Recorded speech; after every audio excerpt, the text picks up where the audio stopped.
আসসালামু আলাইকুম। অনেক ক্ষেত্রেই আমাদের কাছে একটা ডেট দেওয়া থাকে এবং ডেট থেকে আমাকে শুধুমাত্র তারিখটা বের করে নিয়ে সেটার সাথে নানা রকম ক্যালকুলেশন করতে হয়। সো আমরা আজকে দেখব সেই ছোট্ট কাজটা আমরা কিভাবে করতে পারি। যেকোনো একটা নির্দিষ্ট ডেট থেকে আমি যদি ডে বের করতে চাই, তাহলে আমরা ছোট্ট একটা ফাংশন ব্যবহার করতে হবে, যার নামই হচ্ছে মূলত ডে ফাংশন। এই ডে ফাংশনটার জন্য আমরা ডে লিখে আমি যদি তারিখের যে সেল আছে সেটা যদি সিলেক্ট করে দিই, সাথে সাথে আমার তারিখটি বের হয়ে যাবে। এখন আমরা চাইলে এটার সাথে যে কোনো কিছু যোগ বিয়োগ গুণ ভাগ করে যে কোনো ধরনের আমরা ক্যালকুলেশন করে নিতে পারি।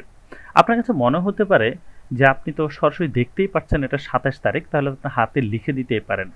কিন্তু এই কাজটা ছোট্ট মনে হলেও যখন আপনার কাছে ৫০০টা ডেট থাকবে এবং প্রত্যেকটা জিনিস যদি আপনি ম্যানুয়ালি করতে যান, তাহলে কিন্তু আপনার অনেক অনেক অনেক সময়ের ব্যাপার, যেটা আসলে ম্যানুয়ালি করাটা আপনার জন্য দুঃসহ ব্যাপার হতে পারে। সেজন্যই আমরা যখন একটা নির্দিষ্ট ডেট থেকে ডে বের করতে যাব, ছোট্ট এই ডে ফাংশনটাই ব্যবহার করব। সো আজকে এ পর্যন্তই, দেখা হচ্ছে পরবর্তী ভিডিওতে।